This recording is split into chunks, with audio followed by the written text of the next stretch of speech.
Ամերիկայում երբ որ փորձում էին Մուսալերան 40 օրը նաև ֆիլմ նկարահանել, իրենց դեսպանը շատ ակտիվորեն աշխատում էր եւ ի վերջո այդ մտահղացումը կարողացավ փաստորեն չեղարկել։ Այնպես որ թուրքական պետությունը երբեք չի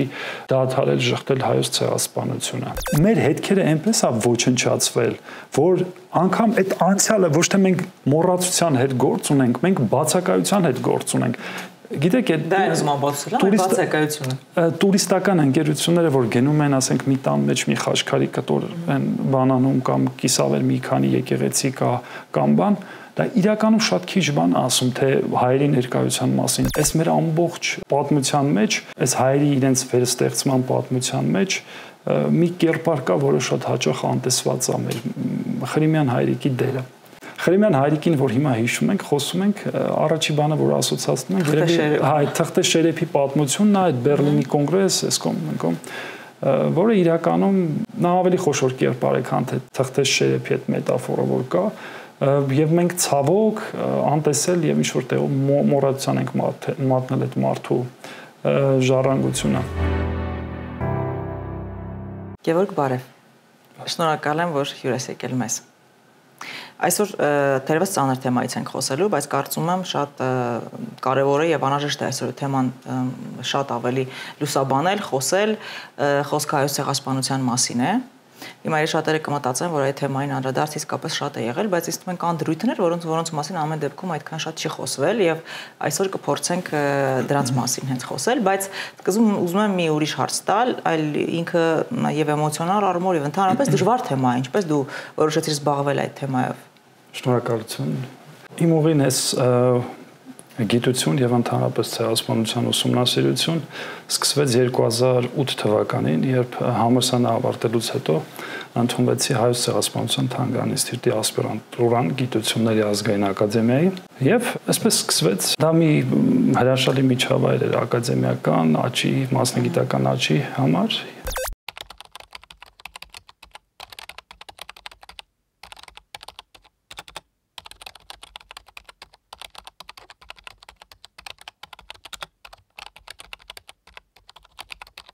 Թեմա ընտրեցի,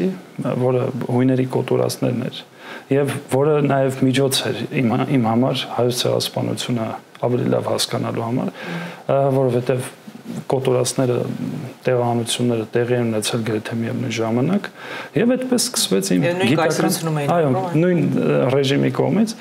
եւ այսպես սկսվեց իմ գիտական ճամփորդությունը, եթե այսպես ասենք։ Իսկ ընթացքում զբաղվել եք հույների եւ հայերի ցեղասպանությամբ, այդ ժխտման դրսևորումներ եղել են այդ ընթացքում, ասենք կոնկրետ գիտնականների կողմից, անձանց կողմից, լինի դա կոնֆերանս կամ ինչ-որ հանդիպումներ անձնական։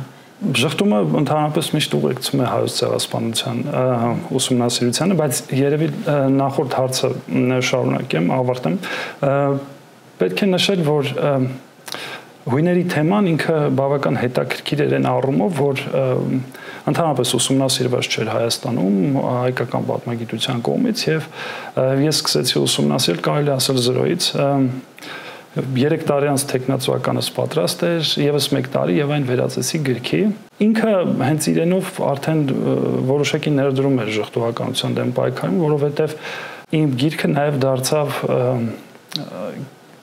Հայաստանի Հանրապետության ազգային ժողովի կողմից հույների ցեղասպանությունը, երբ 2015 թվականին ճանաչվեց, նրա գիտական հիմնավորումները հիմնված էր իմ գրքի վրա։ Ինքը ուսումնասիրությունը ինքը տեղով արդեն պայքար է ժխտողականության դեմ։ Իսկ ինչ վերաբերվում է առնչություններին, թե որքան ենք հանդիպում, այդ ժխտողականությունը, ինչպես ասացի, անբաժանելի մասն է ցեղասպանության ուսումնասիրության, եւ կան շատ հեղինակներ, որոնք անընդհատ ժխտում են, անընդհատ նենգափոխում են պատմությունը եւ մենք էլ բարբերաբար առնչվում ենք եւ նաեւ փորձում ենք հերքել նրանց փորձերը, աղավաղումները, փորձերը։ Իրականում ժխտողականությունը բավական բարդ process է, բարդ երևույթ է։ Երբ մենք ասում ենք ժխտողականություն, ինչ ենք առաջինը հասկանում։ Որ հայոց ցեղասպանության փաստը ուղղակի ժխտում են, ասում են, այսպիսի բան չի եղել։ Իրականում, սակայն, եթե դրան ավելի գիտական մոտեցում ենք ցույց տալիս, տեսնում ենք, որ ինքը շատ ավելի բարդ նյուանսներով համակարգ է եւ ինքը ոչ միայն փաստի շղթմանն է ուղղված, այլ հետապնդում է որոշակի սոցիալական, քաղաքական, անգամ հոգեբանական որոշակի նպատակներ։ Պետք է հասկանալ իր ամբողջության մեջ եւ նաեւ որոշակի գիտական մոտեցում ցույց տալով հասկանալ թե ասենք ինչպիսի դրսևորում է։ Օրինակ շղթումը կարող է լինել բառացի, որը բոլորիս հայտնի է, ուղղակի ասում ենք այսպեսի փաստ չի եղել։ Բայց շղթումը կարող է լինել նաև մեկնական, այսպես թե ասենք, ինտերպրետատիվ, էլի ավելի շատ թե ոնց է մեկնաբանում տվյալ իրադարձությունը։ Շղթումը կարող է լինել փոքրացնելով դրա նշանակությունը։ Օրինակ կարող ես ասել կոտորածներ եղել են, բայց դրանք գիտեք արդարացնեք պատերազմական, քաղաքացիական պատերազմ կամ չգիտեմ առաջին համաշխարհային պատերազմ կամ որոշակի ցեղասպանություն չի, որոշակի իրողություններով, ասել գիտեք, բայց այնուամենայնիվ դա ցեղասպանություն չի, որովհետև նրանց նպատակը հայրին ոչնչացնելը չէր, նրանց նպատակը հայրին ժամանակավորապես տեղափոխելն էր։ Եթե խոսում ենք հայոց ցեղասպանության ժխտողականության մասին, այն շատ խորը ավանդույթներ ունի։ Ընդհանրապես մի բան հասկանալու համար պետք է իր պատմության սկիզբը գնանք, չէ՞։ Եվ երբ նայում ենք այդ պատմությունը ցեղասպանության ժխտողականության ակունքները տանում են հենց ցեղասպանության ժամանակաշրջանը։ 1916 թվականին օրինակ ներքին գործերի նախարարությունը իրենց Թալյաթի գլխավորությամբ մի հատոր է տպագրում հայկական, որը վերնագրված էր հայկական կոմիտեների նպատակները։ Այս հատորը կարելի ասել հայոց ցեղասպանության ժխտման հիմնարար մատյանն է եւ դրանից են սկիզբ առնում բոլոր կամ գրեթե բոլոր հիմնական թեզերը։ Նպատակը որն էր, քարոզչական էր, նախ օսմաներեն թուրքերեն են լույս տեսնում, հետո մեկ տարի անց ֆրանսերեն, որը շատ կարևոր էր այդ ժամանակի միջազգային լեզուն էր դիվանագիտության, եւ սկսում են շրջանառել իրենց կեղծ թեզերը։ Կենտրոնանում են հայ հեղափոխական դաշնակցության եւ սոցիալ-դեմոկրատ հնչակյան կուսակցության գործունեության վրա, առասպելական ստեր, կեղծ վկայությունների հիման վրա։ Ինչի մասին, որ ապստամբություններ են եղել, եւ պետությունը պետք է արձագանքեր դրանց, այսպես։ Այո, քանի որ այդ թեմայով նաև գիտական հոդված են գրել տարիներ առաջ, այդ գիրքը մանրազնին քննության եմ ենթարկել, մի քանի թեզեր կան, որոնք հենց սկիզբ են առնում սրանցից, մասնավորապես ասում են հայերը ապստամբություն են կազմակերպել, ուզում էին Օսմանյան պետությունը կործանել։ Իդեպ կներես այդ թեզերը հիմա Հայաստանում էլ են շրջանառվում, առիթ տվեցին կամ ինչ որ պատճառներ եղան, որ իրենք սկսեցին այդ։ Դա կանդրադառնանք, դա ընդհանրապես մեկն է, կար հայերի ապստամբության թեզը, կար մուսուլմաններին կոտորելու կեղծ թեզը, հայտնի է, չէ՞, անգամ ինչ-որ հուշարձան ունեն խայտառակություն, բայց դե իբր մուսուլմանների կոտորածի։ Հետաքրքիր է մեթոդները, կեղծ վկայություններ մուսուլմանների կողմից, որ հայերը կոտորել են բանանա։ Զավեշտը հասնում է նրան, որ անգամ այնպես են կեղծել լուսանկարների դեպ ուներ այդ գիրքը։ Երբ նայում ես, անգամ այդ լուսանկարների ծագումն է հաճախ զավեշտալի ակունքները ունենում, ընդհանրապես թեմայի հետ կապ չունեցող կամ կարող են իրենց զենքերը նկարել, դնել հայերից իբր բռնագրաված զենքեր եւ այլն։ Իրականում ինքը ոչ թե հենց այդ գիրքն էր, այլ այդ թեզերը, որ շրջանառվեցին, ասպարեզ նետվեցին եւ հաջողությամբ շարունակվեցին։ Զարգացվեցին այն թեզերը։ Իհարկե, զարգացվեցին։ Գիտեք, հիմա ժխտողականության շատ ուսումնասիրողներ, որ ասում են, գիտեք, այդ փուլն է, սկզբնական հետո լռությունը, ժխտողականություն տես չկար, հետո սկսվեց 65 թվականից, երբ հայերը 50-ամյակը սկսեցին, հետո ասալայի գործողությունները եւ այլն, եւ թուրքերը սկսեցին որպեսի հակադարձեն դրան։ Դա մասնակի ճշմարտություն է, իրականում ժխտողականությունը թուրքական պետության հենց ակունքներում է եւ ժխտողականությունը միշտ է եղել, ուղղակի այսպես ֆորմաներն է փոխել, այսինքն եթե դու այժմ պետք է ուղղակի լռության մատնես, դա չի նշանակում դու չես ժխտում։ Լռությունը ինքը ժխտողականության նաեւ ինչ-որ առումով ձև է, որովհետեւ չես խոսում դրա մասին, որովհետեւ հակառակ ճամբարից խոսակցություն չկա, քեզ բավական հարմար է եւ այդ 20-30-40-ական թվականները ինչ-որ առումով դրա դրսևորումն են, սակայն այստեղ պետք է նաև նշել, որ այդպես 100%-անոց пассив փուլ չի եղել, որտեղ 30-ական թվականներին, եթե հիշում եք, այնտեղ Ամերիկայում երբ որ փորձում էին Մուսալերան 40 օրը նաև ֆիլմ նկարահանել, իրենց դեսպանը շատ ակտիվորեն աշխատում էր եւ ի վերջո այդ մտահղացումը կարողացավ փաստորեն չեղարկել, այնպես որ թուրքական պետությունը երբեք չի դադարել շղթել հայոց ցեղասպանությունը։ Իսկ հիմա այդ ինչ փուլում է այդ ժխտողականության։ Ժխտողականությունը ցավոք չմնաց միայն Թուրքիայի սահմաններում։ Այնտեղ գիտենք թուրք պատմաբաններ, Էսատուրաս եւ այլն կան ահագին մեծ քանակությամբ գործեր ստեղծվել են Թուրքիայում թուրքերեն լեզվով, սակայն ցավալին է, որ չմնաց միայն Թուրքիայում, ժխտողականությունը արտահանվեց նաև դուրս եւ որ ամենասարսափելին է արևմտյան ակադեմիական շրջանակներ։ Ընդ որում թուրքական գիտնականներ են, որոնք այդ ժխտողականության կողմնակից։ Այո, թուրքական պետության անմիջական հովանավորությամբ, նաև ֆինանսավորմամբ, օրինակ ամենանշանակալից կառույցներից մեկը 1982 թվականին Ջորջթաունի համալսարանում հեղինակավոր ստեղծված այսպես կոչված թուրքագիտության ինստիտուտն էր, որը ղեկավարելու համար հրավիրվեց Հիթ Լաուրին, այսպես հայտնի ժխտողական ղեկավարը, որը իդեպ եղել է UCLA-ում Ստենֆորդ Շոուի աշակերտը, որը տարիներ շարունակ Ռիչարդ Հովհաննիսյանի, այսպես եթե ճիշտ ենք ձևակերպում, հակառակորդներ, այնտեղ նա թուրքագիտության խոշոր դեմք էր, Ռիչարդ Հովհաննիսյանը հայագիտության, եւ դրա աշակերտը այո եկավ եւ մինչեւ 94 թվականը այդ թուրքագիտության ինստիտուտը, որը միլիոնավոր դոլարների գրանտներ ստացավ թուրքական պետությունից եւ սկսեց ժխտողականության ինդուստրիան ծավալել արևմուտքում, մինչեւ այդ մարտի 94 թվականին տեղափոխվեց արդեն Պրինստոնի համալսարան եւ այնտեղ թուրքագիտության ամբիոն Աթաթուրքի անվան հիմնադրեց։ Ժխտողական հեղինակներ կան, ժխտողական հեղինակները անդրադառնում են հայոց ցեղասպանության ամենատարբեր ասպեկտներին, ժողովրդագրությունից սկսած մինչև, ասենք, քաղաքական կամ սոցիալական պատմություն ցանկացած դրվագ հայոց ցեղասպանությանը։ Եվ հիմա էլ շարունակվում է այդ արշավը, սակայն ուրախալի նաև փաստ կա այն, որ այնուամենայնիվ են mainstream են հիմնական լուրջ հետազոտողները, որպես կանոն նրանք ընդունում են հայոց ցեղասպանությունը որպես փաստ, եւ այսօր զանգվածային բռնություններ եւ ցեղասպանություններ ուսումնասիրող գիտնականները, լուրջ գիտնականները սովորաբար իրենց թույլ չեն տա ամենաակնառու ցեղասպանության ամենաակնառու օրինակներից մեկը ժխտել։ Բայց քանի որ պայքար է այսպես պատմության իրենց տարբերակի ձևակերպման համար նրանք շարունակում են, ընդ որում բոլոր ուղղություններով եւ հիմա էլ գիտեք նոր ճակատ է բացվել ադրբեջանական նրանց կրտսեր եղբայրներն են միացել նրանց եւ այո խնդիր է դրված ամեն կերպ վարկաբեկել նվազեցնել ընդհանրապես հայերի ներդրումը այս տարածաշրջանի պատմության մեջ։ Գեորգ, այսպեսի մի հարց ունեմ, քո կարծիքով երբևէ թուրքական պետությունը կճանաչի այոց ցեղասպանությունը եւ եթե ճանաչի դա թուրքական հանրությանը ինչ կարող է տալ։ Բավական ինքը բարդ կոմպլեքս հարց է։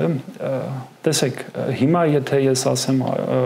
ես հավատում եմ, որ չգիտեմ առաջիկա 5 տարում կամ 10 տարում թուրքական պետությունը կճանաչի այոց ցեղասպանությունը, դա չի արտահայտի իրականությունը։ Առնվազն այն ինչ որ հիմա մենք տեսնում ենք Թուրքիայում այդ ավտորիտար կարելի ասել ռեժիմը այդ այլատիացության դեմ Էրդողանի օրոք դա դժվար լինի, բայց ինքը ժխտողականությունը որպեսի հասկանանք, նորից եմ ասում, ինքը բարդ process է, ինքը պետք է հասկանանք, պետք է նայենք իր պատմությանը, պետք է ախտորոշենք, նոր մոտավորապես եզրակացնենք, թե կլինի թե չի լինի եւ եթե կլինի, ապա ինչ ձևով կարելի է օրինակ այդ պատմական անարդարությունը այսօր առերեսվել։ Նայեք, եթե 19-րդ դարում չնայած Օսմանյան կայսրությունը թույլ էր ինչ-որ մտածեինք, որ այն այդ կայսրությունը, որը սկիզբը տանում է 1299 թիվ, կարող է մի օր կործանվել, դա եւս ֆանտաստիկայի ժանրից կարող էր թվալ, բայց ինքը ինչպես ամեն մի կայսրություն կամ ինչպես ամեն մի պետություն, այն համակարգ, այն ինչպես ունենում է սկիզբ, այնպես էլ ունենում է վերջ։ Ուստի երբ մենք խոսում ենք ժխտողականության, թուրքական ինքնության եւ այդ ամեն ինչի մասին, եկեք նայենք սկզբից։ Ժխտողականությունը ինչ է իրանից ներկայացնում։ Դա որոշակի նարատիվների, այսպես խումբ է, պատմության վերաբերյալ, պատմությանը ոնց ենք նայում, այսպես ասենք ռեպերտուարը, որը ամեն սերունդ ոչ միայն շարունակվում է, այլ ամեն սերունդ կրկնում է այդ ռեպերտուարը։ Մի քիչ առաջ որ խոսում ենք այդ հայերի դավաճանություն, ապստամբություն, նրանց թիվը նվազեցնել։ Հիմա տեսեք, սրանց ակունքները մեզ տանում են հենց թուրքական հանրապետության հիմնադրման ժամանակաշրջան եւ թուրքական պատմագրության հիմնադրում։ Երբ Աթաթուրքը իր հայտնի ճառ ունեցավ 20-ականներին, եթե չեմ սխալվում 27 թիվն է, այդ ճառը, որը համարվում է նաեւ թուրքական պատմագրության սկիզբը, դրա միջից հայերի ներկայություն հայերին նա զտեց, հանեց թուրքական պատմությունից։ Այսինքն Թուրքիայի պատմության հիմնադրման այդ միֆի մեջ հայերը չկան։ Այդ միֆը, այդ հիմնադրումը ինչ է իրանից ներկայացնում։ Օսմանյան այդ բազմաէթնիկ, բազմամշակույթ հանրությունից տեղափոխում դեպի միաէթնիկ թուրքական ինքնություն, նոր թուրքական ես, որի մեջ այդ մարգինալ ձայները, փոքրամասնությունների, քրիստոնյաների, անգամ այդ ալևիների ու քրդերի, նրանք չէին ճանաչում, այդ ներկայությունը չկար։ Այսինքն, եթե դու ասում ես թուրք, մեր թուրքական պետություն, չգիտեմ ինչ, դու չես կարող հասկանալ, որ ինչ-որ հայերի ներկայություն, առավել ևս հայկական հիշողությունների ներկայություն։ Եվ ըստ դրա կառուցվեց ամբողջ թուրքական պատմագրությունը եւ թուրքական մոտեցումը այդ հարցի վերաբերյալ։ Եթե մենք ասում ենք Թուրքիայի կողմից ճանաչում, պետք է հասկանանք, որ դա ունենալու է լուրջ սոցիալական, քաղաքական, մշակութային, հոգեբանական եւ այլ հետևանքներ ցեղասպանության ճանաչումը Թուրքիայի կողմից եւ Թուրքիան պետք է իշխանությունը պետք է պատրաստ լինի դրան ու այդքան կամք պետք է ունենա։ Դուք այո, պատկերացնենք, որ մի քանի սերունդ, արդեն 3-4, եթե ոչ ավել, այդ գաղափարները, այդ պատմությունները մարդկանց ներարկել են եւ ավելորդ է ասել, որ ինքնության ճգնաժամի խնդիր է առաջանում։ Այսինքն, եթե դու մի պատմություն ես սովորեցնում, որտեղ այս փոքրամասնությունը սրանց կոտորածները չկա, ավելին ասեմ, շատերը այսօր գիտեք ինքնության խնդիր էլ կա, չէ՞, շատերի տատիկները, մեծ տատիկները նաև հայեր։ Որ ցեղական մատյանները բացեցին, ինչ սկսվեց Թուրքիայում մեծ աղմուկ է։ Իդեպ Facebook-ում խմբեր կան, այդ հայկական ծագումնաբանական, եթե նայեք, այնտեղ շատ անանուն թուրքեր գալիս են ու իրենց այդ ԴՆԹ-ի արդյունքները բան են անում, ոնց պարզվում է հայկական լուրջ ներկայություն կա նրանց բանի մեջ, ու նաև շատերը պարզ ակնհայտ գիտեն, որ իրանց տատիկը կամ նախատատը հայ է եղել, դուք պատկերացրեք, թե սա ինչ էֆեկտ կարող է ունենալ, բայց եթե մտածում ենք ինչ կտա, նախ պետք է Թուրքիան պատրաստ լինի դրան, երկրորդ, այստեղ մի կարևոր խնդիր էլ կա, մեր ցեղասպանության ժողտողականությունը ինքը այնքան ինստիտուցիոնալ բնույթ է կրում, պետության կողմից կազմակերպված։ Օրինակ նայեք, եթե մենք համեմատենք Միացյալ Նահանգներում այդ սևամորտների ստրկության կամ բնիկ ամերիկացիների ոչնչացման հետ, իրենք հետքեր կան, չէ՞։ Այսինքն իրենք եթե անգամ ժխտում են, ինչ-որ մի բան կա, որ ժխտում են, չէ՞։ Մեր դեպքում մեր հետքերը այնպես է ոչնչացվել, որ անգամ այդ անցյալը ոչ թե մենք մոռացության հետ գործ ունենք, մենք բացակայության հետ գործ ունենք։ Գիտեք, տուրիստական ընկերությունները, որ գնում են, ասենք, մի տան մեջ մի խաչքարի կտոր են բանանում կամ կիսավեր մի քանի եկեղեցի կամ բան, դա իրականում շատ քիչ բան ասում, թե հայերի ներկայության մասին Թուրքիայում։ Այսօր շարքային թուրքը շատ քիչ բան գիտի հայերի ներկայության մասին։ Այսօր Անկարայում ապրող թուրքը ընդհանրապես չգիտի, որտեղ հայկական ինչ-որ ներկայություն է եղել։ Վանում ապրող թուրքը գրեթե ոչինչ չգիտի։ Այդ օրինակները կան, այո, տեղեր կան, որ որոշակի գիտեն, բայց եթե գլոբալ ենք նայում, հայկական ներկայության հետքեր չկան, բացակայություն կա։ Եվ այս առումով այստեղ ոչ միայն պետքա ճանաչեն ու մոռացության դեմ պայքարեն, այլ հայկական ներկայությունը, որ հիմա բացակայության է վերածվել, պետքա վերարտադրվի։ Այսինքն պետքա հայկական կյանքի հետքերը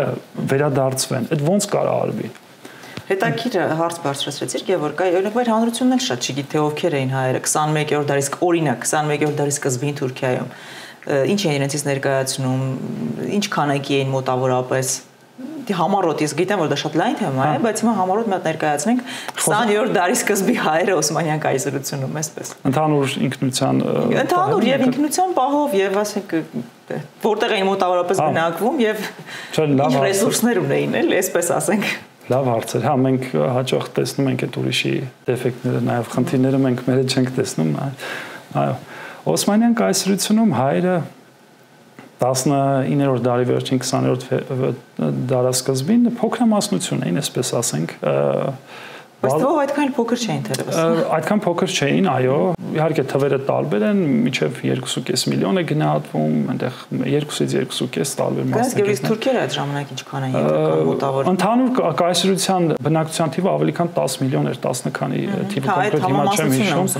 Պատկերացնեմ, որ դա քիչ թիվ չէ։ Համամասնություն, չէ, քիչ թիվ չէր, ընդ որում միայն հայեր չէին, կային գրեթե նույն քանակությամբ հույներ, կային քրդեր, որոնց ավելի փոքրաթիվ էին այդ ժամանակ, կային նաև ասորիներ, կային ավելի փոքրամասնություն, այնտեղ լազեր եւ այլն, կային տարբեր փոքրամասնություններ կային։ Իհարկե խոշոր խմբերը մուսուլմաններն էին, ընդ որում այստեղ նաև դժվար է տարբերակել, որտեղ իրենց մարդահամարներում, ասենք, կանոնական բանն էին դնում։ Մուսուլման էին։ Հա, ով էր հայը, էլի այդ ժամանակ ով էր Օսմանյան կայսրությունում ապրող հայը։ Մենք որ նայում ենք միանգամից սիրում ենք մատնացույց անել հայերի ներդրումը Օսմանյան կայսրությունում, չէ, ինչպիսի պալատներ են կառուցել սուլթանների համար կամ մեր գրատպությունը կամ չգիտեմ, այո, դա ամենը կար, բայց դրանք շատ բաներ նաև 19-րդ դարի կեսերից սկսած այդ բանի արդյունք էին, այդ բարեփոխումների։ Բայց եթե մի քիչ ավելի խորն են գնում պատմության, մենք պետք է տեսնենք, որ հայկական պետականության անկումից հետո Բագրատունիներ, հետո նաև Կիլիկյաններ, նաև այդ տեղական իշխանությունները որոշակի եւ թուրքական տարի աստիճանաբար այս տարածաշրջանում հայտնվելու, հետո արդեն Օսմանյան պետության առաջխաղացման հետևանքով մի խոսքով այն բանից հետո երբ հայերը վերջնականապես հայտնվեցին Օսմանյան կայսրության տակ, դա բավական դաժան եւ դժվարին լուծ էր։ Հայերը արդեն 7-18-րդ դարի սահմանագլխին հասել էին մի այնպիսի իրավիճակի, երբ որպես մշակութային եւ լեզվական միավոր ոչնչացման եզրին էին։ Այսպես ասենք, մեր ժամանակակից լեզվով ասած կարմիր գրքում էին ոչնչացման եզրին։ Ինչու էր դա այդպես։ Որտեղ այդ ճնշումները սոցիալ-մշակութային բան հանգեցրել էր նրան, որ օրինակ շատ հայեր դադարել էին անգամ հայերեն խոսել։ Օրինակ դա հատկապես ակնառու է արևմտյան կայսրության արևմտյան եւ կենտրոնական հատվածներում եւ ուշագրավ է, եթե նայեք օրինակ Հրաչյա Աճարյանի հայոց լեզվի պատմությունը, ինքը հաշվում է, որ Պոլսի բարբառում միջև այս գրական լեզվի արևմտահայ երբ սկսեցին աշխատել ձևավորել 4000 ավելի քան 4000 թուրքերեն բառ կար, որը աղետ էր, տեսեք բառերը աստիճանաբար մտնում են, հետո ամբողջ լեզուն են փոխարինվում։ Էլ չեմ ասում, որ հայկական բարձրավանդակում էլ կայսրության արևելյան հատվածում ռեգիոնալ ինքնությունները հայերի երբեմն գերիշխում էին ազգային, այսինքն եթե կար այդ ժամանակ այդպեսին համահայկական ինքնությանը, օրինակ էլ չեմ ասում, որ շատ բարբառներ դժվար էր, միմյանց դժվար էին հասկանում, այսինքն ինչ էր հայից ինչ էր մնացել։ Հայից մնացել էր քրիստոնյա։ Մնացել էր քրիստոնեական կրոնը, հավատքը միակ բանն էր, այդ կայսրությունում ծրված թրքախոս, տարբեր բարբառներով ու խոսվածքներով խոսող ժողովրդին միավորող։ Ընդ որում դա պարտադրված ինքնություն էր։ Պարտադրված ինքնություն էր Թուրքիայի կողմից, Օսմանյան կայսրության կողմից։ Ինչու՞։ Որովհետև Օսմանյան կայսրության իշխանավորների նպատակը հայոց հայրենիքի զավթումն է եղել, չէ՞։ Նրանք պարտադրել են հային մի ինքնություն, որից քերել հանել են տարածքի հողի գաղափարը։ Այսինքն դու տարածքին չկցված այսպես միավոր ես, որի միակ ընդհանուր միացնող գիծը անգամ լեզուն չի մնացել, մնացել է կրոնը, քրիստոնեական հավատք։ Եվ ընդ Պոլսի պատրիարքն էլ որպես իրանց բյուրոկրատիայի մի մաս, հայկական համայնքը, իրենց ընկալումը հայերի ներկայության, հայկական ինքնության ոչ տարածքային միավոր քրիստոնեական հավատքի հիման վրա մարդկանց խումբ, որը իդեպ իր արդյունքները տվել էր, ինչպես արդեն ասացի, լեզուն նահանջում էր ինքնությունը, միայն քրիստոնեության վրա հիմնված ինքնություն։ Սա այն էր, ինչ որ թուրքներ, Օսմանյան իշխանությունն էր պարտադրում։ Իրականության մեջ այնուամենայնիվ շատ հայերի համար հայ լինելը ավելին էր, քան պարզապես քրիստոնյա լինելը։ Առնվազն դա այդպես էր հայկական գրավոր ավանդույթի մեջ։ Մեր եկեղեցու հայրերը դարեր շարունակ փոխանցել էին ազգային հիշողությունը, այդ պատմական հիշողությունը մատյանների մեջ օրինակ պատմում էր, թե ինչպես հայերի առասպելական նախահայրը Հայկը հաղթում է ոսող բելին եւ իր անունով երկիրը կոչվում է Հայաստան, երկիրն էլ կոչվում է, ժողովուրդն էլ կոչվում է հայեր։ Այդ նույն գրավոր ավանդույթը, որը դարերով փոխանցվում էր, պատմում էր 5-րդ դարի պատմիչ Եղիշեի Վասն Վարդանայի եւ հայոց պատերազմի գործը պատմում էր, թե ինչպես հայերը միավորվեցին Վարդան Մամիկոնյանի գլխավորությամբ եւ պարսիկ Իրան զավթիչներին հակահարված տվեցին իրենց քրիստոնեական հավատը պահելու եւ ոչ միայն քրիստոնեական հավատը պահելու իրենց հողի, իրենց հայրենի համար։ Հետո մենք այդ գրավոր ավանդույթը, որ փոխանցվում է, մենք տեսնում ենք այնտեղ Բագրատունիներ, Արշակունիներ, Արտաշեսյաններ, Երևանդունիներ եւ այսպես հայկական ու այդ գրավոր ավանդույթը ասում է, չէ, մեր ինքնությունը միայն քրիստոնեական ինքնություն, միայն քրիստոնեությունը չի, այնտեղ ուրիշ տարեր կան, ու այդ տարերը ամեն ինչ տանում այս հողին, կկցված այս հողին, որի վրա մենք ապրում ենք։ Այնուամենայնիվ Հայաստանի պատմությունը իհարկե այդ մատյաններում միայն փառքի ու հաջողությունների պատմություն չէ։ Ավելի շատ էջեր նաև ներկված էին Հայաստանի որդիների արյունով։ Այդ ողբերգական էջերում էլ էլի ամեն դեպքում շատ պարտություններ բաներ կա, բայց նահատակության գաղափար էր առաջ քաշվում։ Կրկին հայերը նահատակվել են, զոհվել են, պարտվել են պայքարելով, բայց ոչ միայն քրիստոնեական հավատի համար, պարտվել են նաև իրենց հողի համար պայքարելով։ Եվ այս ամեն ինչը փոխանցվել է, սրանք զրոյից չեն առաջացել, դարերով փոխանցվել է։ 18-րդ դարում այս ամբողջ այս դժբախտությունը հասկանալով հայերի եւ նաև այս ամբողջ եղած պատմական հիշողությունը մխիթարյան հայերն էին, որ սկսեցին հայ ազգին այսպես վերակերտելու իրենց նախնիների փառքը, իրենց պատմությունը հիշեցնելու գործընթացը։ Այդ գրահրատարակչական այդ ինդուստրիան, որ նրանք սկսեցին ամբողջ աշխարհով մեկ։ Ի վերջո այդ ամեն ինչ եկավ հանգեց, որ 19-րդ դարի կեսերին Օսմանյան կայսրությունում որոշակի նպաստավոր քաղաքական իրավիճակ ստեղծվեց։ Թանզիմատ բարեփոխումները ինքը ընդհանուր գիտենք, որ հայերի, ասենք գյուղերում կամ ռեգիոններում ապրող հայերի կյանքում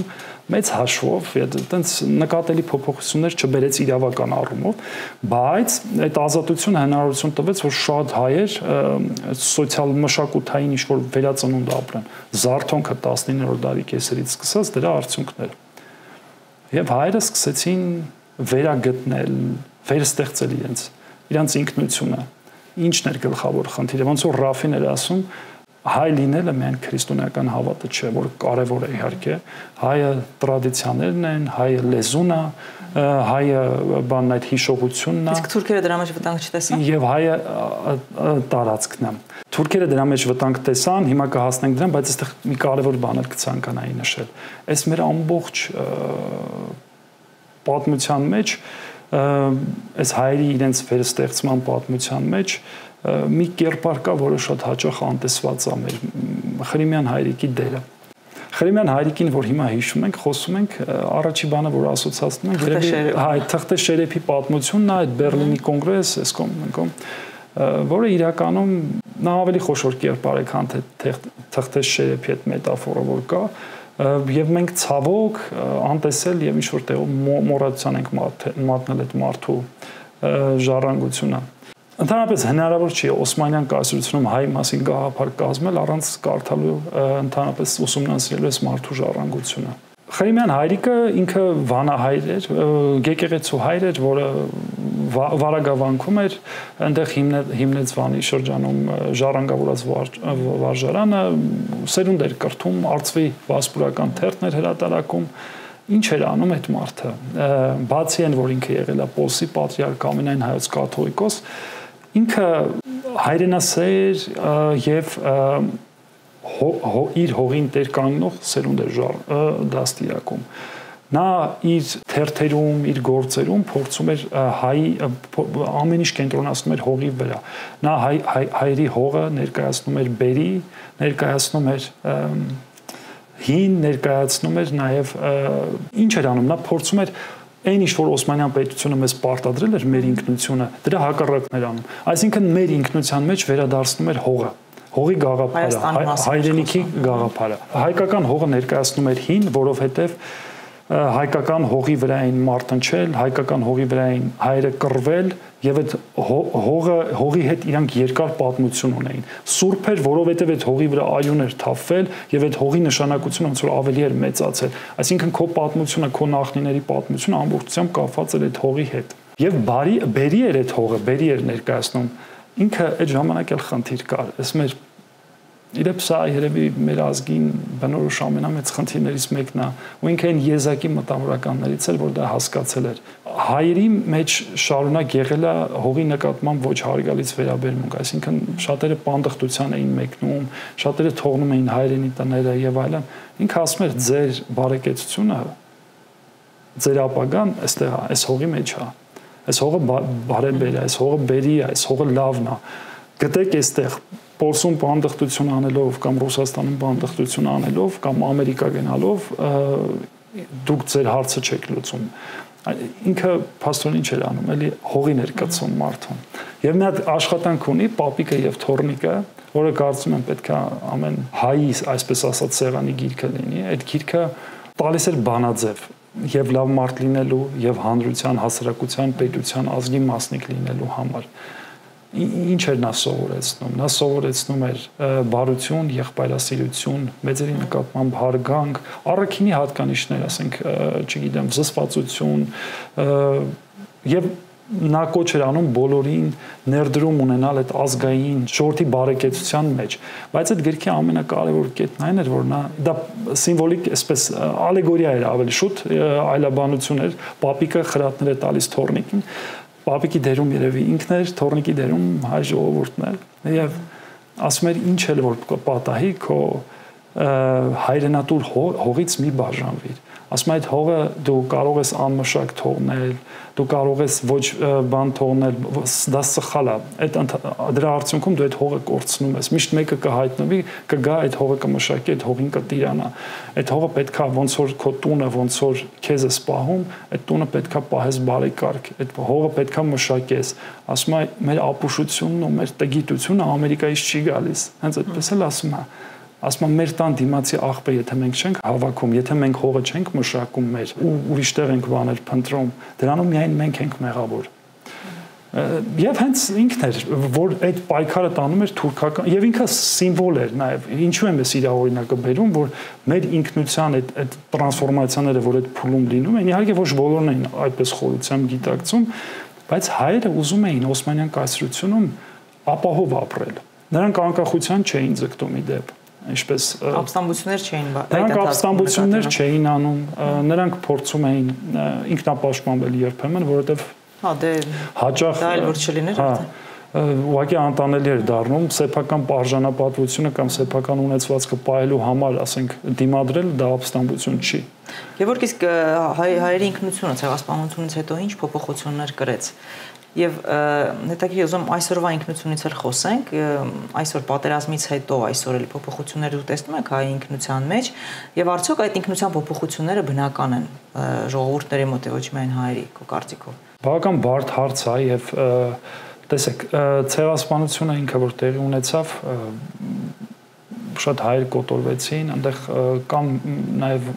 վերապրողներ, եթե ինքնության փոփոխություն բնականաբար անդրադառնում է վերապրողներին։ Այդ վերապրողները ծրվել են ամբողջ աշխարհում, մեկ Ամերիկայից մինչև Հայաստան, Ռուսաստանից մինչև, չգիտեմ, անգամ Աֆրիկա։ Հիմա եթե այդ հիշողությունների հիշատակումը նաև դրանք էին պահպանում, օգնում, որ այդ ինքնությունը ինչ-որ ձևավորվի ու պահպանվի հայ։ Այո, ցեղասպանության հիշող, ընդհանրապես ինչ ենք հասկանում ինքնություն ասելուն։ Երևի սկսենք դրանից։ Ինքնությունը բան է, չէ՞։ Որոշակի պատկանելության զգացում է, որը իր մեջ ներառում է, չգիտեմ, արժեքներ, որոշակի սիմվոլներ, պատմություն, լեզու, մշակույթի տարրեր, անգամ սնունդ, չէ՞։ Այդ ամեն ինչը եւ ընդհանուր ցույց է տալիս, որ մենք կոնկրետ, ասենք, որպես մարդիկ պատկանում ենք այս հավաքական մենքին, ազգին, չէ՞։ Այդ առումով, որ նայում ենք ինքը պետք է նայենք դրա էլեմենտներին, ձեր հարցի պատասխանը տալու համար, որն է ազգային ինքնության էլեմենտ։ Դրանք շատ են, բայց մի քանի ընդհանուր մեր պատմությունը, ծագումը, մեր լեզուն, մշակույթը, ոնց ենք մենք մեզ նայում, տարածքը, հայրենիքը, հողը, Եվ ինքը նաև բանը ցեղասպանությունը դարձավ ինքը ինքնության մաս։ Հիմա պատասխանել են հարցին, թե բերեց փոփոխություններ հայերի ինքնության մեջ միանշանակ, առնվազն երկու պատճառով։ Առաջին, ինքը շատ խոշորագույն մարդկային տրավմա էր եւ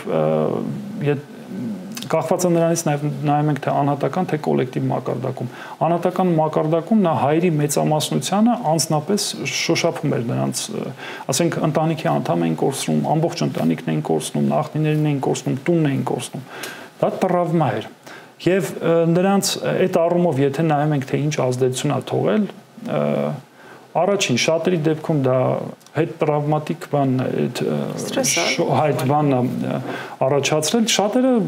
լռության են մատնվել, չեն խոսել, ցավալի է եղել, տասնամյակներ տրավմա է գնացել ու անդադ վերապրել, տանջվել են, դա հոգեկան լուրջ հետևանքներ է ունեցել սերունդների վրա։ Բայց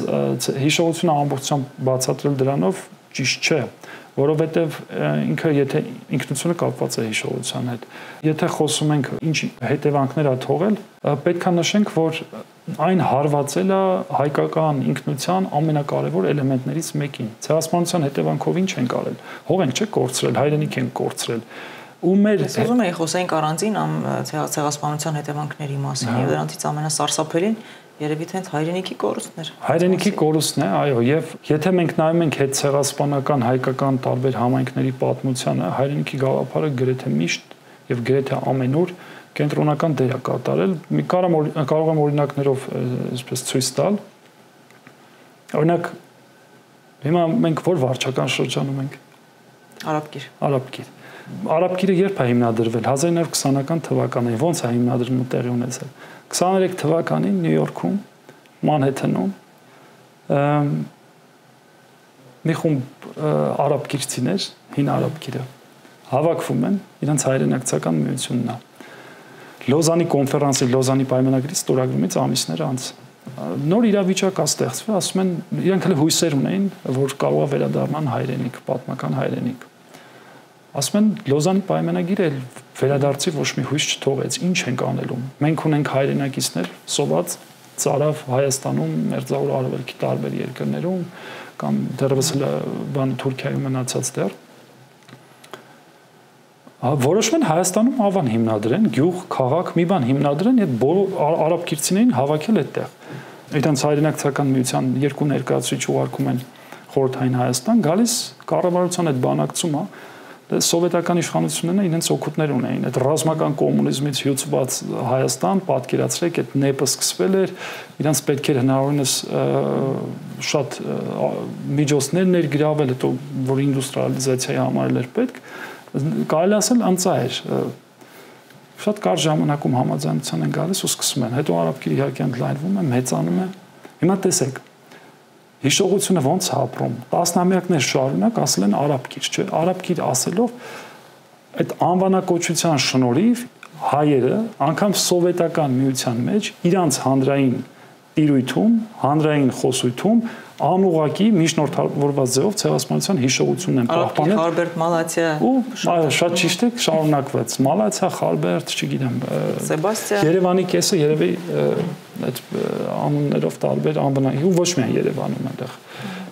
կան չէ, հիմա երևի չկարողանամ բոլորը թվարկել, հիշել։ Մյուս կողմից էլ պետք է նշել, որ այնտեղ եթե նայում ենք քաղաքական կուսակցությունների բանով, էլի հայրենիքի, իհարկե հայրենիքի ընկալումը տարբեր է եղել, եւ բայց այսպես ցեղասպանությունը հիշել են այդպես, հիշել են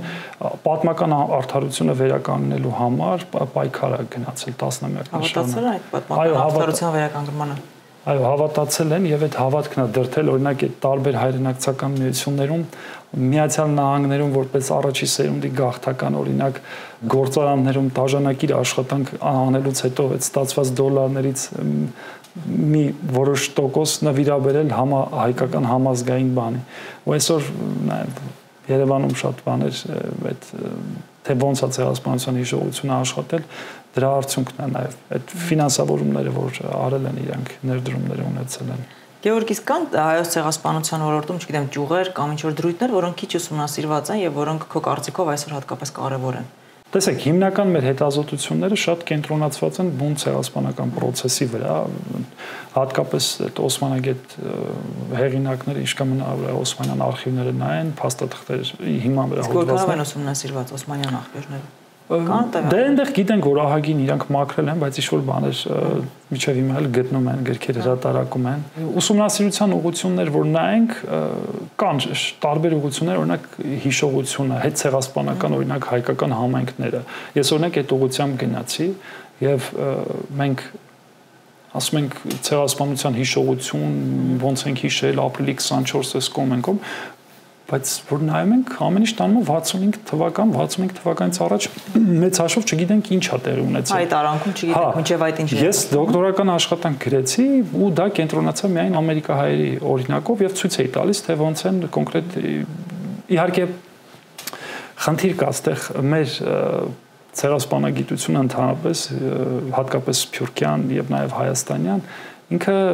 շատ դեպքերում գնացել է այն հետքերով, ինչը որ բացել է հոլոկոստի ուսումնասիրությունը։ Հոլոկոստի ուսումնասիրողները անգամ այսօր մեթոդաբանական հսկայական ազդեցություն են թողել հայոց ցեղասպանության ուսումնասիրությանը։ Իսկ մեթոդներով ուսումնասիրել ըստ էության թե հենց այդ է, ինքը մի կողմից ինքը լավ է, որոշակի մեթոդաբանական գործիքներ է տալիս, բայց մյուս կողմից եթե դու վերցնում ես դա որպես շաբլոն, այսպես եթե օգտագործում ես ու ամեն ինչ կտրում ես դրանով, ինչ է տեղի ունենում, քո փորձառության յուրահատկությունները անտեսվում է ու պարզունակացվում է հաճախ, որը ինքը լավ պատմական գործ ստեղծելու հնարավորություն չի տալիս։ Ունի դրական եւ ունի բացասական կողմեր։ Այդ առումով, եթե մենք նայում ենք նաեւ ցեղասպանությանը, այն սկզբնական ուսումնասիրողները ավելի շատ այդ վերապրողների պատմությունների վրա են կենտրոնանում, այսպես տրավմա որպես ուսումնասիրում են, դասական բաներ, ասես նարատիվ էր, բանը լինում է, ցեղասպանությունը կամ տրագեդիան լինում է, մարդիկ այդ հետ տրավմատիկ ստրեսով բանանց լռում են, լռության փուլ է գալիս, հետո հանկարծակի երրորդ սերունդը, երկրորդ սերունդը որոշում է չլռել ու հանկարծակի սկսում է խոսել։ Այստեղ կա ճշմարտություն, բայց ցավոք դա ամբողջ ճշմարտությունը չի։ Հիշողությունը process է եւ ինքը զարգանում է, դինամիկ process է։ Այդ առումով, եթե դու խոսում ես կոլեկտիվ կամ հավաքական այդ հարցերի մասին, ինքը չի կարող այսպես զրոյից հանկարծակի առաջանալ։ Դու պետք է նայես թե նաեւ այդ հանրային տիրույթում այդ ոնց է այդ ամեն ինչը տեղի ունեցել։ Պետք է նայես ինստիտուտներին, պետք է նայես քաղաքական կուսակցություններին, եկեղեցուն, այդ իրանց մոտ այդ հիշողության բանը ոնց է եղել։ Երբ նայում ես, տեսնում ես ահագին բան կա, եւ այդքան էլ տենց բան չի էլի, լուրջ չեն եղել, ոնց որ ամեն ձև ներկայացնում են։ Իսկ այսօր ժամանակը ինչ է թելադրում, ինչի վրա ավելի շեշտը դնել։ Ես նկատի ունեմ հայոց ցեղասպանության ներկայացումը, ոչ միայն ուսումնասիրությունը։ Այսօր ուղղություններ շատ կան, օրինակ հիմա նոր դաշտ է մտնում այդ digital humanities կոչված այդ թվային հումանիտար գիտությունները։ Մենք թվայնացման հիմա մենք ապրում ենք իդեպ ահռելի փոփոխությունների ժամանակաշրջան։ Հիմա մենք ավելի մեծ դրամատիկ փոփոխություններ ենք ապրում, քան թե ասենք ինդուստրիալ հեղափոխությունը կամ չի։ Աշխարհը փոխվում է ահավոր արագ տեմպերով եւ 5-6 տարի հետո անգամ այսօր մեր միջավայրում շատ մարդիկ նաեւ աշխատանքն են կորցնելու, որովհետեւ փոխվում է արհեստական բանականություն, ամեն ինչ թվայնացնում է, դրամը, անգամ դրամն է թվայնանում։ Այս կոնտեքստում ցեղասպանագիտությունը, ցեղասպանության հիշողությունը չի կարող չէ անտեսել այդ թվայնացման եւ այստեղ առանցքային եւ կարեւոր դերակատարություն են ունենում թվային աշխարհում քո հիշողության ներկայացումը։ Ընդ որում այստեղ տարբեր գործիքներ կան, ինքը զարգանում է անդադ, պետքա պուլսի վրա պահես որպես հետազոտող եւ այս դաշտը առանցքային է։ Անկախ նրանից թե ցեղասպանության հետ ցեղասպանական բուն ցեղասպանական թե նախացեղասպանական փուլն է, որտեղ միշտ կարելի է գտնել ուսումնասիրության կարոտ թեմաներ, բայց կարծում եմ այս թվային հումանիտար գիտությունների դա նաև միջոց է, մեթոդ է այդ ամեն ինչը ներկայացնելու ու այդտեղ հետ չեն գնելու առումով։ Ես դա եմ տեսնում։ Ես քանի որ իմ գիտական հետաքրքրությունները հիմա ավելի շատ հիշողության հանրային տնկալումների հանրային պատմության վրա է բանանում կենտրոնացած այդ ուղղությունն եմ նաև տեսնում եւ փորձում եմ ավելի պատմաբանի տեսանկյունից այդ հոգեբանի գրականագիտական այդ հայացքները շատ են գերիշխել ես հիշողության ուսումնասիրության ոլորտում ես ավելի շատ պատմական մոտեցում եմ տալիս բայց ընդհանուր ոլորտը իհարկե ես գնայի ավելի շատ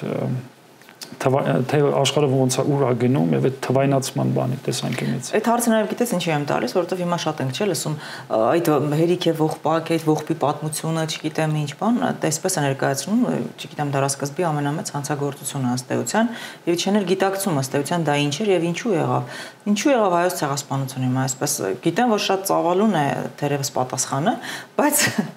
որպես այն քիչ իրազեկների համար ուզում եմ այս պատասխանը Դա եւ շինծու բանը օրակարգա անգամ ես համոզված եմ դասողները չեն հասկանում ինչ են ասում կամ ինչու են ասում ընդհանրապես շատ դեպքերում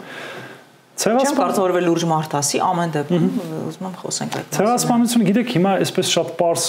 փորձեմ հնարավորինս ասել բայց ինքը բարդ է էլի եւ մեկնաբանություններ շատ կան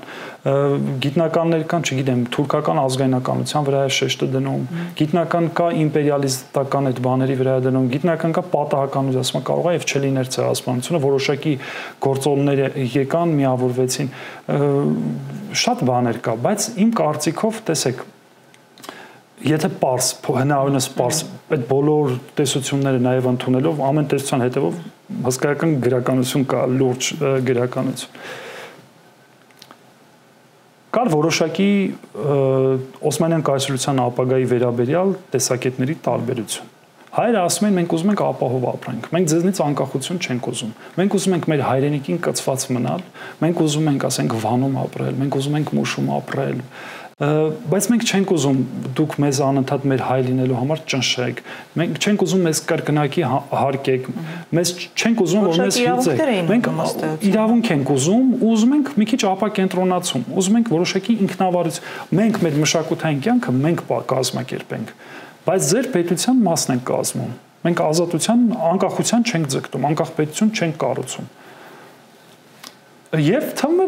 Բանը կա, առնվազն երի թուրքերի առումով գիտեք, որ հեղափոխությունը եղավ, մարդկանց թվում էր, թե վերջապես Համիդյան Չարիքից այո ազատվեցինք ու սրանց հետ հնարավոր է լեզու գտնել ու որոշ հայ քաղաքական շրջանակներ նաև հավատում էին դրան։ Կամ գուցե հնարավորություն էր դա, որտեղ ընդհանուր ճշնամի ունեին, չէ, Աբդուլ Համիդ էր, բայց խնդիրը որն է, իրանց ընկալումը երի թուրքերի կայսրության ապագայի վերաբերյալ ինքը տարբեր էր։ Իրանք վախ էին տեսնում, վախ ունեին, ու նաև իրանք ուզում էին կայսրություն պահեին։ Այսինքն նրանք հայրին սկսեցին կոտորել հայ լինելու համար, եւ նրանք վախում էին, որ այդ հայկական բարձրավանդակում արևելյան այդ վիլայետներում, այսպես կոչված, հայերը անկախ պետություն կարող է ստեղծեն։ Այդտենց վախ կար։ Այսինքն ցեղասպանությունը տեղի է ունեցել այն բանի համար, որ հայերը հայ էին, որպես տեսակ ուզում էին ոչնչացնել, որպեսզի կանխեն։ Հիմա նոր տերմիններ կա իդեպ այդ permanent security բան ցեղասպանագիտության մեջ շատ սկսել են օգտագործել իրանց անվտանգությունն էին ուզում ապահովել մի կողմից մյուս կողմից ուզում էին շարունակել դարերով սկսված ներքին կոլոնիզացիա իրանց գործընթացը դες որ ասում ենք այդ settler colonialism որ ամերիկյան կամ այդ native ժողովուրդների հողերը գրավելու բան նույնը տեղի գրեթե նույնը տեղի մեր մոտ ներքին կոլոնիզացիա էր Այս հողերը Օսմանյան հայրենիք չէր։ Օսմանյան կայսրությունը երբ ստեղծվեց, թուրքերը երբ եղան։ Դարերով սկսված հայերի հողերի յուրացման գործընթաց էր, որը հասավ իր տրամաբանական ավարտին։ Այսինքն քեզ սպանել են ոչ միայն հայ լինելու համար, այլ քո ունեցած հողը զավթելու համար։ Ցեղասպանությունը դա է, քեզ որոշակի հատկանիշների համար վերացրել են եւ այսօր ձեր ասած այդ զոհը կամ այս չլացենք կամ չգիտեմ ինչ անենք, ինչպես ասի, կեղծ օրակարգեր են։ Հիմա դուք լացեք թե չլացեք մեծ հաշվով ինքը բան չի փոխում։ Գևորգ ուզում եմ պատմության ուսումնասիրությունից նաև խոսենք, ինչի է պետք ուսումնասիրել, ճանաչել սեփական պատմությունը, եւ այդ որ ասում են պատմությունից դասեր են քաղում կամ պատմությունից դասեր ընդհանրապես քաղում են, թե ոչ, քո կարծիքով։ Ես կուզեի իհարկե այդպես լիներ, միշտ դասեր քաղեին, բայց դե հիմա 1000 մի սահմանում կարելի է գտնել, իհարկե պատմության ընկալումն էլ ժամանակի ընթացքում բանը փոխվել է 19-րդ դարում այնտեղ ռանկ են իրանց բանով մի հատ խճանկարեր, որ հավաքում ես անցյալն է պատմությունը, բայց հիմա պատմության ընկալումը մի փոքր տարբեր է։ Եվ վերարժևորում է տեղի ունենում անդադ պատմության։ Դե կախված ընդհանուր գիտությունների զարգացումից, հիմա պատմությունը այսպես է, առնվազն ես այսպես եմ ընկալում։ Պատմությունը անցյալի փաստագրություն է, որը կատարվում է կամ կառուցվում է պատմաբանի կողմից հիմնվելով որոշակի աղբյուրների, չէ՞, սկզբնաղբյուրների վրա։ Ընդ որում կախված է սկզբնաղբյուրներից միևնույն դեպքի վերաբերյալ անցյալի մեկնաբանությունները կարող են, ավելի ճիշտ վկայությունները կարող են տարբեր լինել, չէ՞։ Հիմա պատմաբանի խնդիրը ո՞րն է։ Ինքը պետքա տարբեր փաստեր, վկայություններ պարունակող սկզբնաղբյուրներ կամ աղբյուրներ համադրի, վերլուծի, համեմատի ու արդյունքում մի հատ մեկնաբանություն կառուցի, մեկնություն կառուցի, ինտերպրետացիա։ Ինչ է ստացվում։ Պատմությունը անցյալը չի։ Պատմությունը անցյալի վերաբերյալ մեր մեկնությունն է։ Ինչու՞, որովհետև միշտ կարող են լինել աղբյուրներ ու միշտ կարող են լինել նյուանսներ, որոնց մասին մենք չգիտենք, ու ինչա նույն թեմայի վերաբերյալ, ասենք, տարիներ հետո մի հատ նոր գիրք գրվում, որովհետև նոր սկզբնաղբյուրներ են ի հայտ գալիս, նոր նյուանսներ են ի հայտ գալիս ու հասկանում ենք, որ պետքա փոխվի այս իրադարձության մեկնաբանությունը։ Հետո պատմաբանը պետքա կարողանա պատասխանել ոչ միայն ինչ հարցին, ավելի կարևոր հարցեր կան։ Ցանկացած երևույթ պետքա կարողանանք բացատրել, թե ինչու եւ ինչպես է տեղի ունեցել։ Ընդհանրապես պատմաբանի եւ պատմության առաքելությունը, որ նայենք, որն է, ես հաճախ ասում են պատմությունը անցյալի մասին է, չէ՞, գիտություն, ինչու է այդպես, որովհետև մենք անընդհատ գործ ենք ունենում փաստաթղթերի անցյալի չգիտեմ, հուշեր, փաստաթղթեր, լուսանակ, ամեն ինչ անցյալին է վերաբերում։ Մեզ թվում է, թե անցյալի մասին է պատմությունը, բայց իրականում պատմությունը նաև ապագայի մասին է։ Մենք պատմություն չենք ուսումնասիրում ուղղակի անցյալի մասին ինչ-որ բաներ իմանալու համար։ Մենք պատմությունը ուսումնասիրում ենք մեր ապագան ավելի լավը դարձնելու համար։ Այդ առումով այդ ձեր նախորդ հարցը, որ եթե փորձենք պատասխանել, պատմաբանի առաջին բանն է, որ խնդիրներից մեկն է, որ ինքը ներկայացնի պատմությունը, վերականգնի այդ անցյալը մեկնաբանի այնպես, որ հնարավորություն տա նոր որոշում կայացնողներին որոշակի անցյալի փորձի վրա հիմնվելով, անցյալի սխալները չկրկնելով, դասեր քաղելով, ինչ-որ նոր որոշում կայացնի։ Ինչու է այդպես, որովհետև ցանկացած խնդիր տնտեսական, սոցիալական, քաղաքական, անգամ շրջակա միջավայրին վերաբերող նորից եմ ասում, պետք է ախտորոշվի։ Ախտորոշվելու համար պետք է նայես պատմությանը, ոնց է ծագել, ոնց է առաջացել։ Մյուս կարևոր հարցը արդեն պատմությունը միջոց է ապագան ավելի լավը դարձնելու համար։ Պատմաբանը ստեղծում է, հետազոտում է որևէ բան, ու ինքը պետք է մտքում որոշակի բարոյական եւ էթիկական բաներ ունենա, ապագային միտված։ Ես հաճախ համեմատում եմ պատմաբանին ծնողի հետ։ Ինչի՞ երկու դեպքում էլ նրանք տեքստ են կոմունիկացիա անում։ Պատմաբանը հոդված ու գիրք է գրում, ծնողն էլ բանավոր, չնայած հիմա SMS-ներ երեխաներին գրում են, չէ՞, գրավոր։ Օրինակ ծնողը ինչ է փոխանցում։ Ինքը փորձում է իր երեխային սովորեցնի ամենալավը, ճիշտ բաներ, որոշակի բարոյական բան կառուցի, չէ՞, իր երեխայի մեջ։ Այսինքն նա երբեք սխալ բաներ չի սովորեցնի հիմնականում։ Նրա ինչ սովորեցնում է, նայում է նրա ապագային, ցավում է նրա համար։ Իսկական պատմաբանը ու իսկական պատմությունը այդպես պետք է լինի։ Այսինքն դու պետք է հաշվի առնես, որ քեզանից 2, 3, 4, 5 սերունդ հետո այլ մարդիկ են կարդալու։ Եվ ավելին ասեմ, ի տարբերություն ծնողի, դու չես էլ իմանալու, թե ինչ արժեքային համակարգ ունեցող է կարդալու քո գրած հոդվածը կամ գիրքը։ Օրինակ այսօր որ մենք սովետական միության ժամանակ տպված գրքերը կարդում ենք, մենք հասկանում ենք, չէ՞, որ դա կոմունիստական այդ գաղափարախոսության բանով առաջաբանը հանում ենք, հետո տեսնում ենք այնտեղ գրքեր կան, որ բարձր, շատ բարձր որակով գրված, ասենք միջնադարյան պատմություն կամ չգիտեմ, ցանկացած թեմաներ կան, որ շատ լավ ուսումնասիրված են եւ ուզած թե չուզած, անկախ այդ կոմունիստական գաղափարախոսությունից հարգանք ենք, չէ՞, այդ մասնագետի առը։ Հիմա մեր գրածները, որ կարդալու են մի քանի սերունդ հետո, դրանց մի մասը նաև պրոֆեսիոնալ պատմաբաններ են լինելու, ու իրանք շատ լավ հասկանալու են, մենք պոպուլիզմով ենք զբաղվել, թե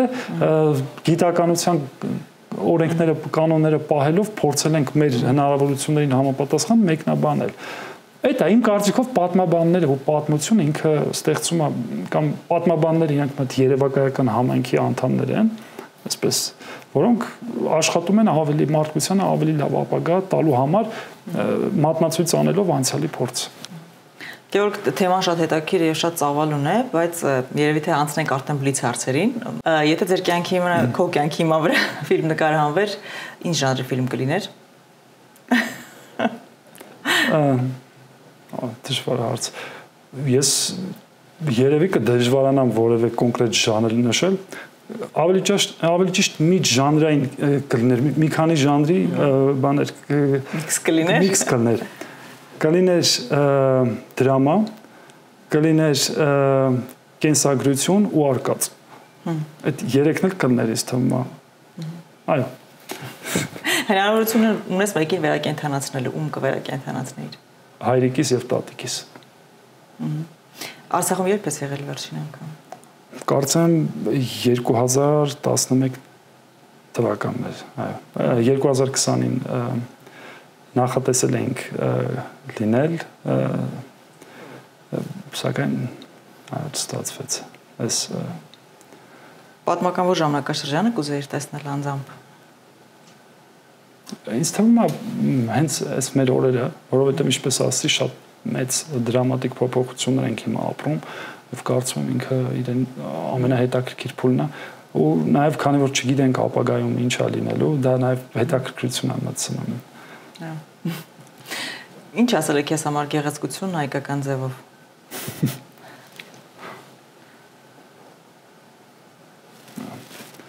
Այսպես սիրում բան ասեմ։ Ապրիլ ամսին, նաև մայիս ամսի առավոտները Արարատին նայել Ծիծեռնակաբերդի բարձունքից։ Իսկապես գեղեցիկ է։ Այո։ Իսկ Հայաստանի մասին օտարերկրացություն նախադասությամբ ինչպես կպատմեիր։ Իրականում քանի որ ես վերջի 5-6 տարին դրսում եմ ապրել, հաճախ ստիպված եմ եղել պատմել Արարատի երկիր, ամենահին երկիրը հնագույնների մեջ, որտեղ մարդը առաջին անգամ հաղորդակցվել է Աստծո հետ։ Մի քիչ միֆական բանով, բայց գեղեցիկ։ Շնորհակալ եմ Գևորգ, որ մեզ հյուրի եկար։ Ես եմ շնորհակալ։